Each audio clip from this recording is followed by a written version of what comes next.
Hello and welcome back to Let's Play Tyrion Cuthbert, Attorney of the Arcane, Blind.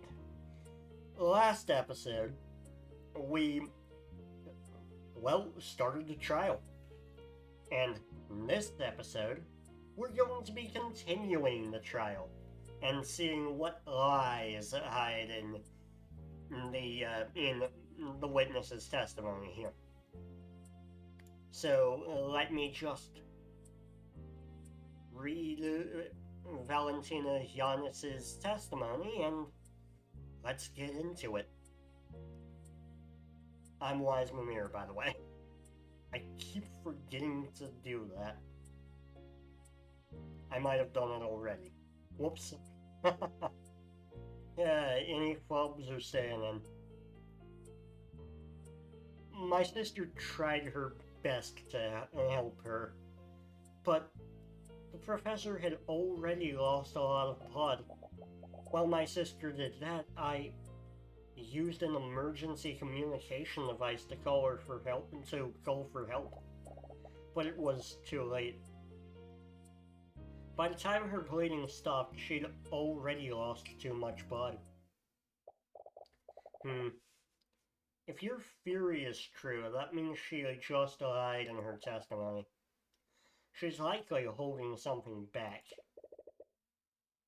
She definitely saw more than she's letting on. You just need to prove that somehow. Mr. Cuthbert, you may begin your cross-examination.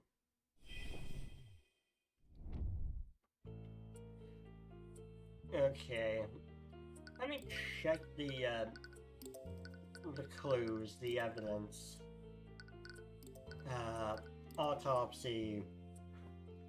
2:01 p.m. So, my first thought is we need to figure out when the body was discovered.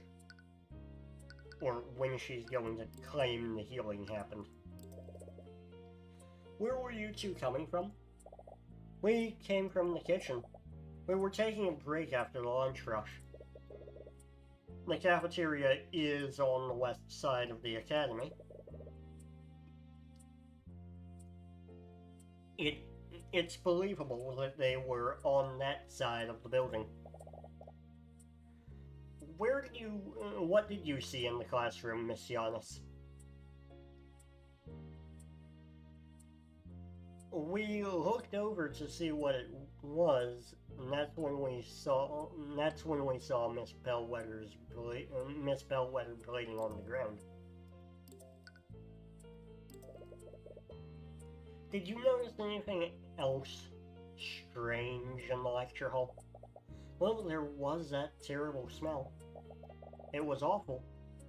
I almost couldn't see because of how much I was tearing up. But other than that, I was mostly focused on the professor. It makes sense it would be hard to notice anything else. My sister tried her best to help her. Let's press this. She tried to help her. Miss Giannis, how exactly did your sister try to help Miss Bellwether? What? I slipped up. Oh, my sister used first aid to try to stop the bleeding. I see. Could you please add that detail to your testimony? Yeah, sure.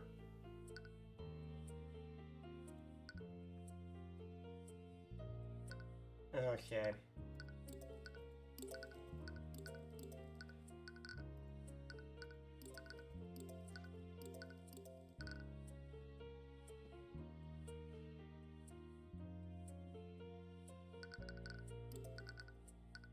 I'm gonna press this first. Your sister knows how to use a first aid kit? Yeah, it was covered in our training when we first started working. I followed nobles around. I guess the headmaster wanted to make sure we were prepared.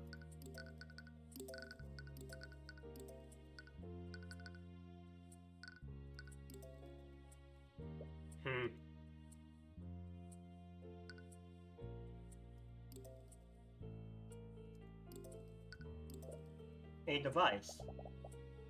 It's an artificery device that allows for long-range communication. Some of those devices placed around the school for use during an emergency. I see, so who did you contact? I wasn't sure, honestly. I could hear a lot of people talking on the other end. That particular device broadcasts to the headmaster's office and the City Watch barracks. I imagine that's why the headmaster was able to activate the lockdown so quickly. I see.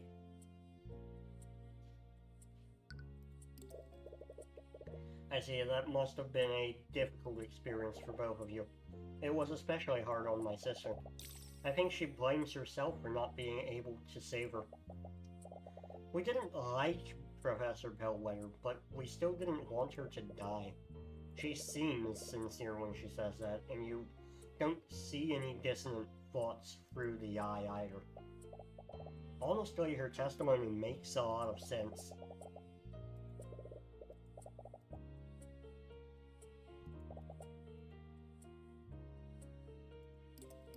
Right.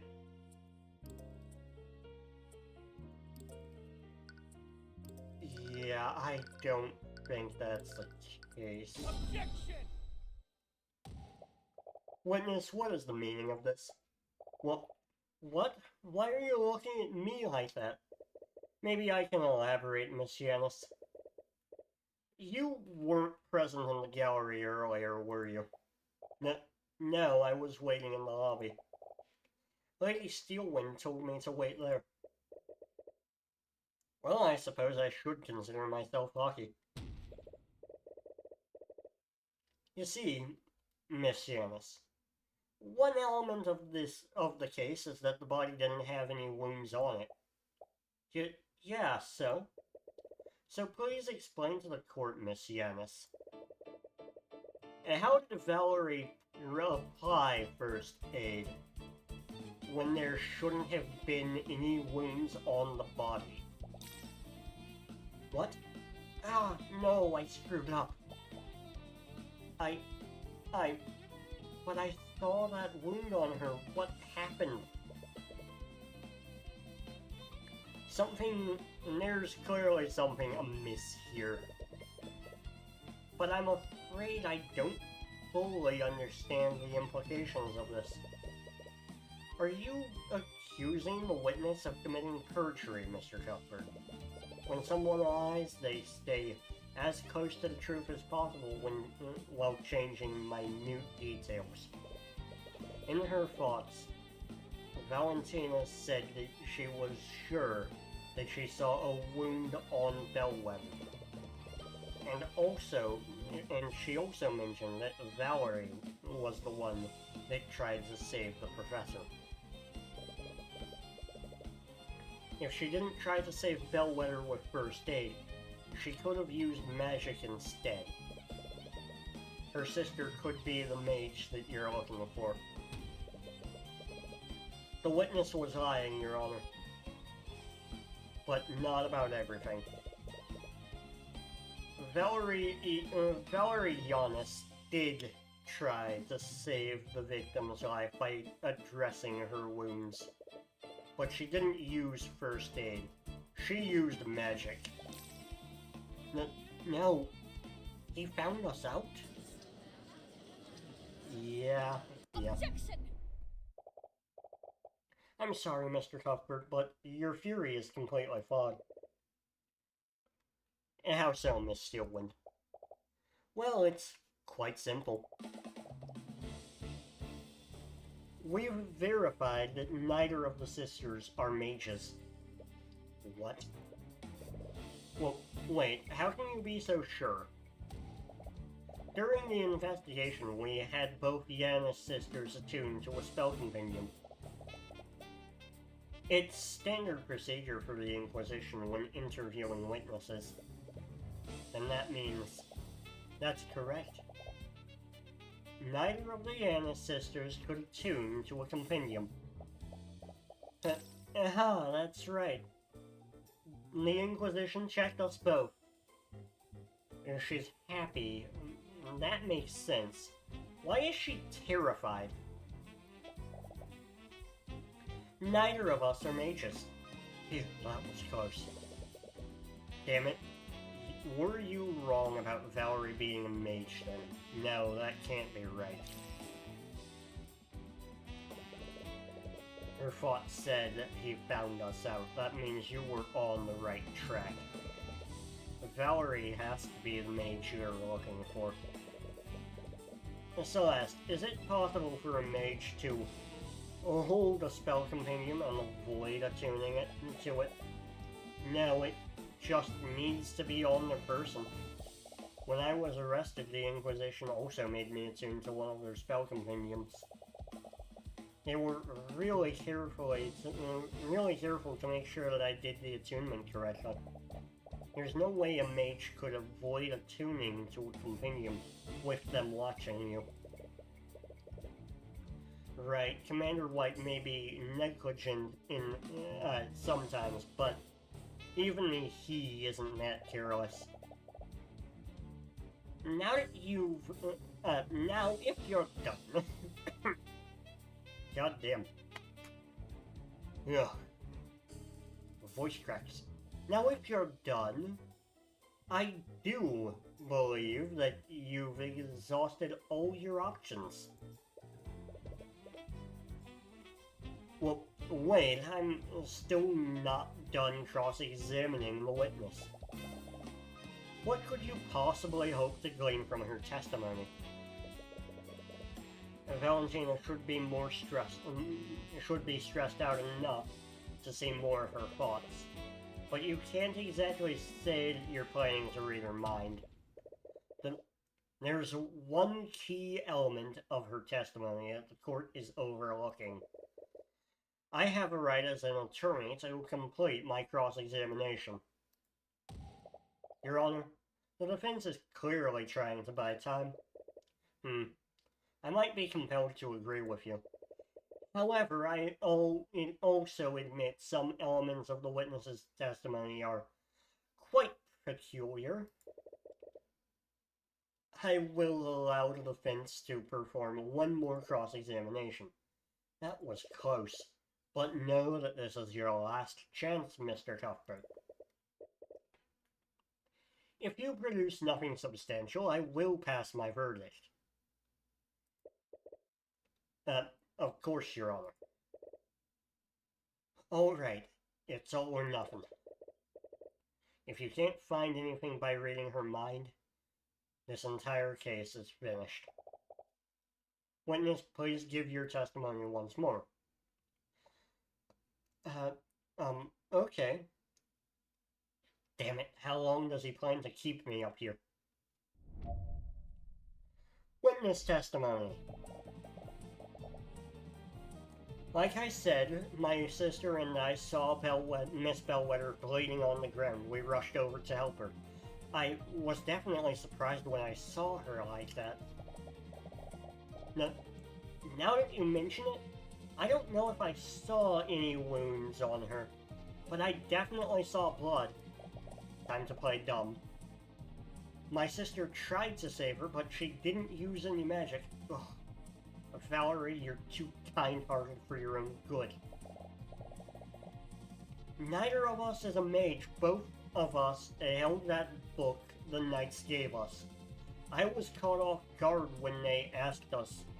They almost found us out.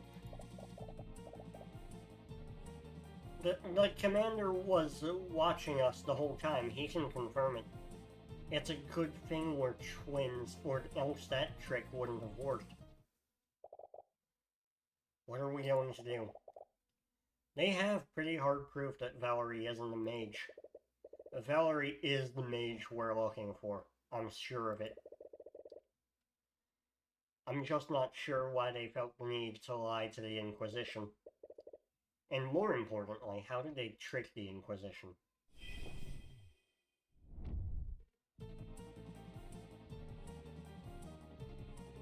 Okay. Definitely surprised.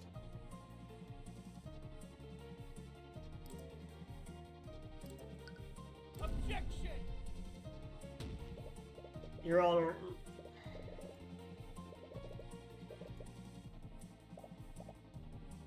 Okay, I have a feeling I'm getting nowhere with this. Yeah, that's not the thought to work on. Damn. Okay, this one.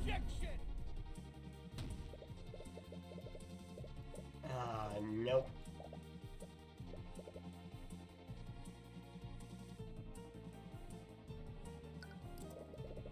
If Valerie wasn't the one who caused her wounds, how did she try to help her?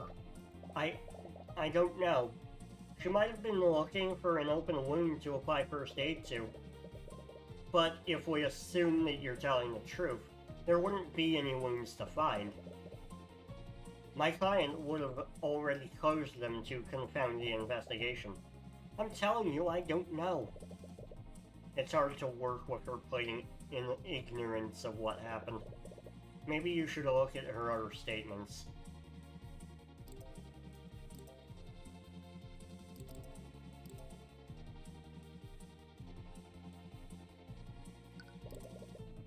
It's a good thing that they're twins.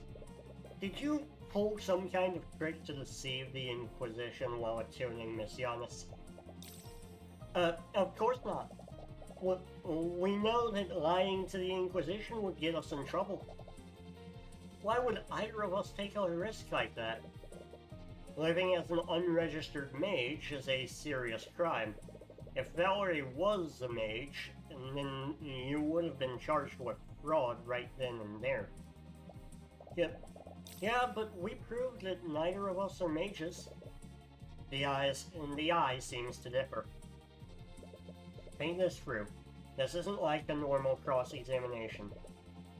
Nearly all her thoughts will be suspicious and contrary to her testimony. Right. I didn't need to be told that, but... yeah, I accidentally skipped. Objection! Miss Giannis, your thoughts betray you. What? You found the thought. They must have done something, but what? It must have happened while Commander White was interrogating them. Orem was the one who collected their statements. Did he notice anything off about their behavior? From what he said, they had a few quirks, but nothing too suspicious. Quirks. He told me that they were running and spinning around him during the questioning. What does that mean? I have no idea. Perhaps they were still on edge after finding their coworker murdered. Running and spinning. Her thoughts also said, it's a good thing that we're twins.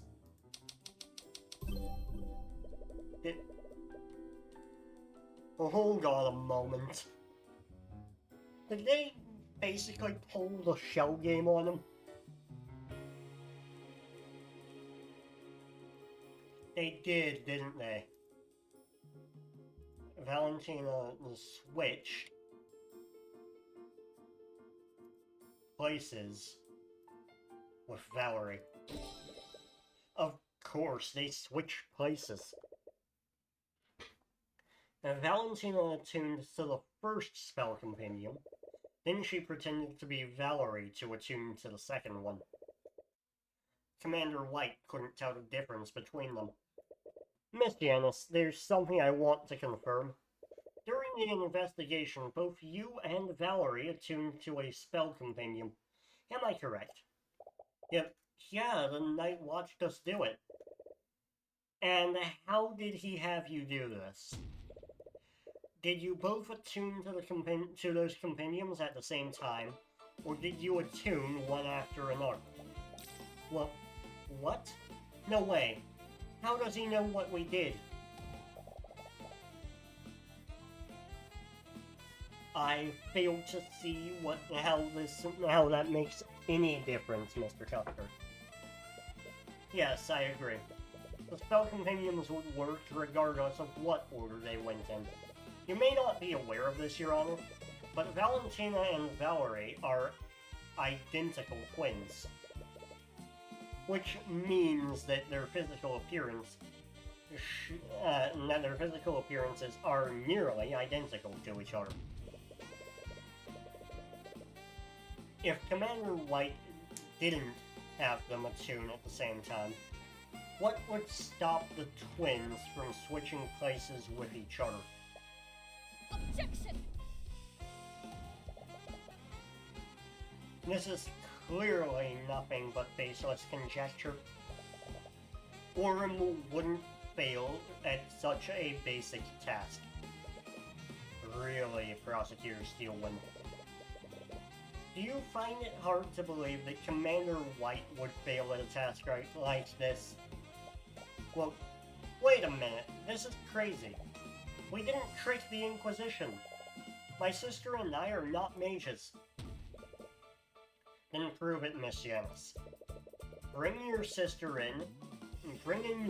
and we'll have you attuned to 2 spell compendiums at the same time. No, wait! Why are you trying to get out of this? You've got a chance to prove you're innocent. Order in the court. It's clear that we won't get anywhere unless we test the defense's fury. Bailiff, escort Valerie Yanis to the stand and bring 2 unaltered spell compendiums.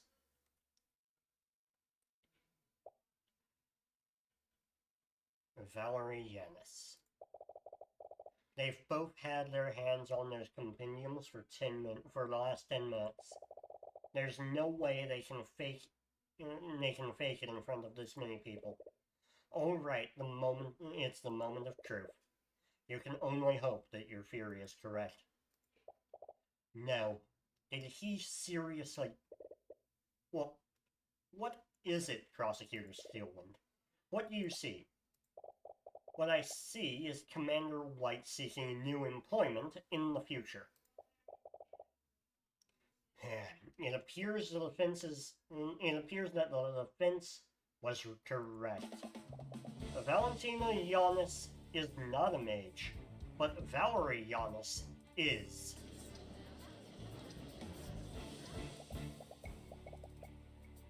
What's more, Valerie Yanis' compendium contains the Mend Wounds spell, which makes the defense's theory entirely plausible. But please, just allow me to explain. We should allow you to explain what exactly. You're an unregistered mage, and you and your sister have made fools out of all of us with your perjury. How would you know what it's like, Lady Steelwind? What? Did you think we didn't notice your name? You're not like us. You don't have to hide. Whatever. This whole situation has gotten out of hand. I didn't think hiding it would cause so much trouble. And I won't let someone go to prison because of me, even if he is a necromancer. Please, let me testify about what I saw. I'll tell you what really happened that day. Very well. But understand that there will be repercussions for your actions, witness. Yes, I know.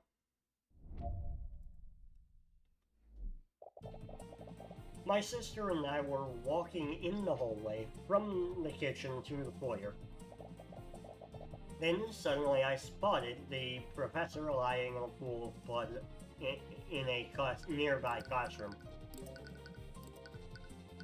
I don't have her spell compendium. Damn it. I'll probably get it after this testimony. Valentina used a communication device to call for help, while I tried to save her. I saw that she was bleeding, so I cast Mend Wounds on her to close her wounds, but it was too late. I closed the hole in her stomach, but she was already dead. There was a hole in her stomach. Your Honor, as you can clearly see from the witness's testimony, the trace of necromancy was lacked by the witness, not my client. What's more, it's clear that there was a physical wound on the body. I see. Well, his words trail off. He clearly doesn't want to pass a verdict when there's no clear culprit. But he has no choice. The case against Wallace is predicated on Bellwether being killed by necromancy. With Valerie's testimony, the prosecution doesn't have a shred of evidence implicating him. Very well. The court sees no reason to prolong this trial. With these new developments, the court has no choice but to find the Wallace Nightgrave not... Objection!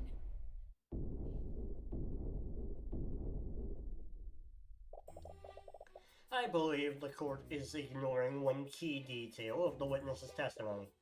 And what would that be, Miss Sealwind? Let's re-examine the witness's testimony.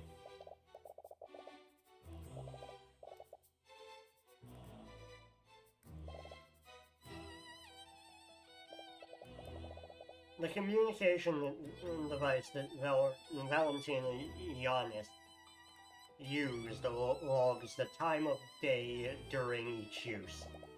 From this log, we know that Valentina used this device at 3:04 p.m. That was an hour after the time of death.